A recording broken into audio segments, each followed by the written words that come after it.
Welcome back. There are also a few further issues to challenge in the claims of the gradualists' incrementalists' arguments. One is, does a reduction in the abortion limit actually lead to fewer abortions? It might seem obvious that it does, but is it? Is there not more chance of early-term abortion being socio-culturally sanitizing, anesthetizing, and less gruesome and barbaric that it makes it more clinical and publicly acceptable? Thus, promoting earlier abortions might ironically contribute to more abortions? Yes. Is there not more chance of a mother rushing into a hasty decision to abort at an earlier limit when a discretionary period of time, plus the child making its presence felt, might make the mother hesitate? And as incrementalism concedes a willingness to negotiate exemptions over certain types of unborn in order to save a greater amount of other types, who is to say that if, hypothetically speaking, abortion was only made available in the case of rape, does anyone not believe that we should experience an exponential rise in the amount of claims of rape perpetrated by persons unknown? In countries where abortion is only permissible if continuing with pregnancy risks the life of the mother, there are a few tricks a mother may use to feign illness to hoodwink a clinician. Is an incrementalist strategy, even if it were somewhat successful, effective in reducing the total amount of abortions? Or is it simply limiting the amount of choices in widely varied readily available options to gain an abortion, thus having virtually no productive effect whatsoever? These may be debatable issues, but they are certainly not as cut and dried as the incrementalists would have us believe.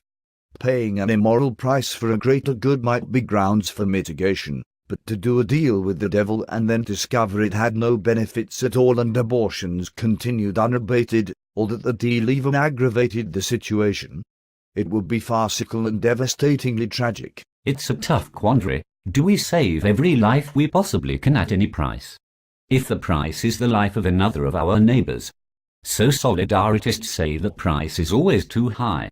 Once we make any indication we are open to compromise, we lose. Once we attempt to move from one pro-choice group to another brokering deals for the best bargain, the past 45 years of the most deplorable, tragic, genocidal failure has proved that any deal is not worth the paper upon which it is written. The verbal agreements are always reneged upon when the deals reach the floor of Parliament. Remember the farce of 1990. Where a reduction from 28 to 24 weeks actually led to virtual abortion on demand up to birth for all those conceived via rape and incest and any with even minor physical defects or were of any detrimental physical or psychological harm to the mother. The result is we have virtual abortion on demand. Yes, a mother need only claim and be diagnosed with adequate mental distress and an abortion may proceed up to birth. And let's not forget those with Down syndrome who suffer from a cardiac condition or duodenal dysphagia, easily treatable ailments, may be left to die without treatment, their nutrition and fluids removed until they suffer an excruciating death. It wasn't merely the culture of death which perpetrated this eugenic genocide of the disabled. Conspiring in this by omission, silence and some twisted ideological appeal to a double effect which was no such thing, were pro-lifers desperate to reduce the abortion limit.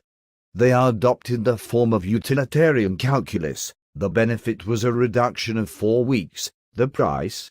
Voting for that bill which included abortion to birth for the disabled or those who were psychologically damaging to the mother. Now Finis contends that when part of that life-saving loaf is offered you must grab it and save any life you can.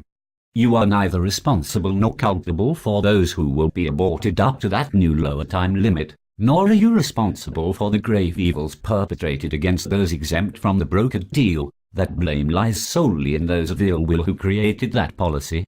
Instead you are to be commended for saving the lives of those non-disabled who would have been aborted between 24 and 28 weeks. Now we have a moral duty to analyze what happened. A. What abortions have been stopped by the reduction to 24 weeks from 28?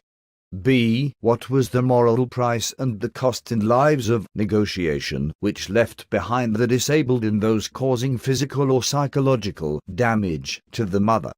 C. What is the effect of this strategy, not the tactics, It's a strategy which automatically offers to negotiate. In other words, it is fluid and pragmatic. Keeping in mind that 28 weeks was not actually the previous legal abortion limit, this was never statutory and merely presumptive. History reveals to us that power only negotiates with another power.